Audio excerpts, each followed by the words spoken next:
medios de comunicación y público que el día de hoy nos acompaña con su presencia. Ciudadana diputada Azucena Cisneros Cos, presidenta de la directiva de la 60ª legislatura del Estado de México, presente. María del Rosario Elizalde Vázquez, en representación del Grupo Parlamentario de Morena, con fundamento en lo dispuesto en los artículos 51, fracción 2, 57 y 61, fracción 1, de la Constitución Política del Estado Libre y Soberano de México, 28, fracción 1, 38, fracción 2, de la Ley Orgánica del Poder Legislativo del Estado Libre y Soberano de México, 68 del Reglamento del Poder Legislativo del Estado Libre y Soberano de México, someto a la consideración de esta honorable legislatura la siguiente iniciativa con proyecto de decreto por el que se reforma el inciso E y se adicionan los incisos del F al O a la fracción 1 del artículo 11 y la fracción quinta al artículo 12 de la Ley de Extinción de Dominio del Estado de México, con sustento en la siguiente exposición de motivos. La corrupción se ha convertido en un lastre para nuestro país por los altos costos económicos, políticos y sociales que nos ha ocasionado. De acuerdo al Fondo Monetario Internacional, un país corrupto tiene 5% menos de inversión comparados con los que no están en esta clasificación. México ha caído 31 lugares en los últimos 6 años, de acuerdo con el Índice de Percepción de la Corrupción de Transparencia Internacional. En los últimos 18 años, el número de notas sobre corrupción en la prensa pasó de 502 a 29.505. Esto representa un crecimiento de más de 5,000%. En todas las entidades, más del 65% de la población percibe corrupción en el sector público y el 44% de las empresas en México reconoció haber pagado un soborno. La información anterior resultó de una investigación que realizó María Amparo Casas en 2015 y quien de la mano del Instituto Mexicano para la Competitividad AC, IMCO, y el Centro de Investigación y Docencia Económica CIDE presentaron México, Anatomía de la Corrupción. Otro dato sumamente relevante es el que Transparencia Internacional dio a conocer en su informe Las personas y la corrupción, América Latina y el Caribe de 2017, en el cual México ocupó la primera posición en el rubro de la población que ha tenido que pagar un soborno para acceder a un servicio público. Durante los 12 meses previos a la consulta realizada a 22,000 ciudadanos en 22 países de dicha región. También dieron a conocer que en nuestro país, 6 de cada 10 mexicanos percibían un aumento sustancial en los índices de corrupción de diversos sectores. En escenarios más actuales,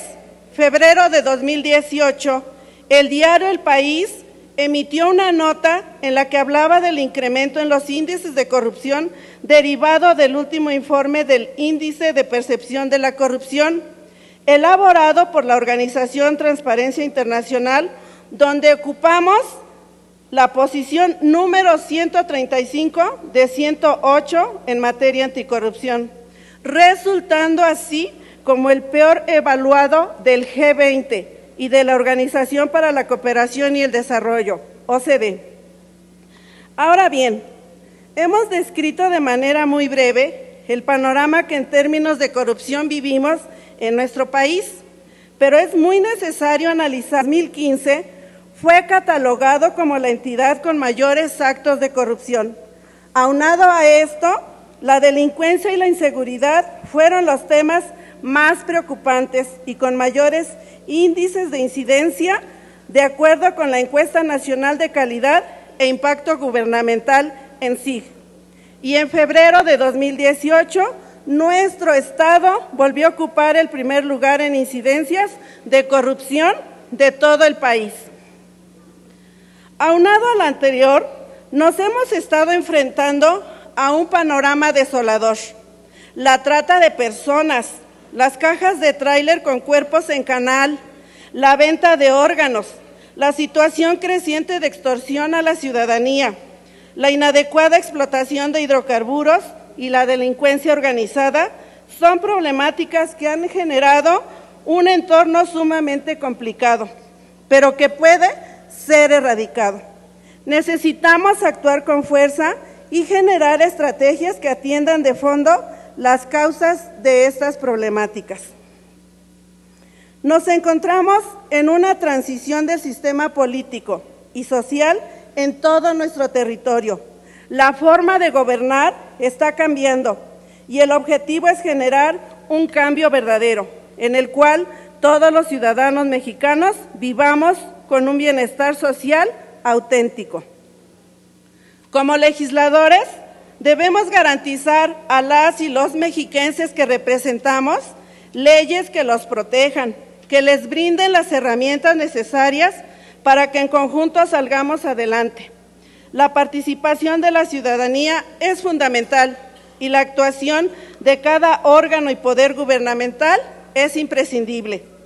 Es entonces que, como parte de la estrategia que pretende fortalecer el combate a la corrupción, la erradicación de las prácticas que vulneran a la ciudadanía mexiquense y en coordinación con lo que se atiende en la Cámara Federal y el Senado, es necesario fortalecer la Ley de Extinción de Dominio del Estado de México. La extinción de dominio es un mecanismo mediante el cual el Estado puede perseguir los bienes de origen o destinación ilícita a través de una vía judicial que tiene como finalidad declarar la pérdida del derecho de propiedad de dichos recursos. En este sentido, la extinción de dominio ha sido concebida como una consecuencia patrimonial de actividades ilícitas que deterioran gravemente a la sociedad y consistente en la declaración de derechos a favor del Estado de los bienes, por sentencia, sin contraprestación ni compensación de naturaleza alguna para el afectado. Por tanto, su importancia radica en que es un instrumento esencial para ejecutar estrategias contra el crimen organizado y con un combate firme a la corrupción, ya que su objetivo inherente es cumplir un papel fundamental en la desarticulación de organizaciones y redes criminales, además de detener los efectos que genera el flujo de recursos ilícitos en la sociedad. Debemos considerar que es un tema prioritario, no solo en nuestro país, ya que existe en el medio internacional una normatividad que sirve como referencia en esta materia.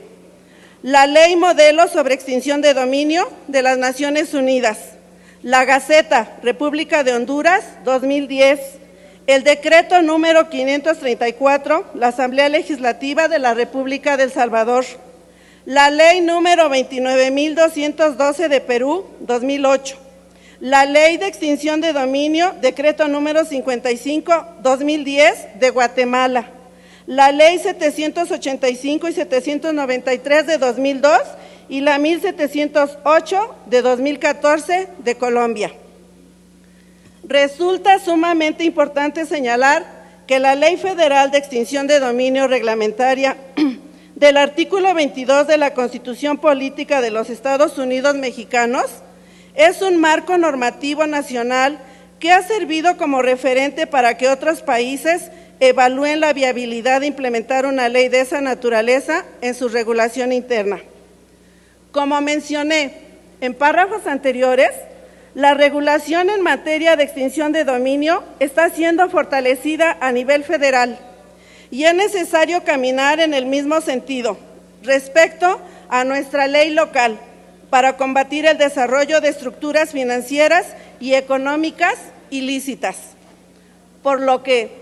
se propone que la extinción de dominio proceda además de los ya previstos en el artículo 11, en los supuestos siguientes: delincuencia organizada, delitos por hechos de corrupción cometidos por servidores públicos y particulares, abuso de autoridad con contenido patrimonial, abuso de autoridad en contra de subalterno, uso ilícito de atribuciones y facultades, concusión, ejercicio abusivo de funciones, tráfico de influencias, cohecho, peculado, enriquecimiento ilícito y todos los que impliquen un incremento patrimonial no justificado, cuando el beneficio económico provenga de actividades ilícitas. Se procederá en términos de la Ley de Extinción de Dominio del Estado de México en contra de los responsables de hechos de corrupción que tanto han indignado a la opinión pública,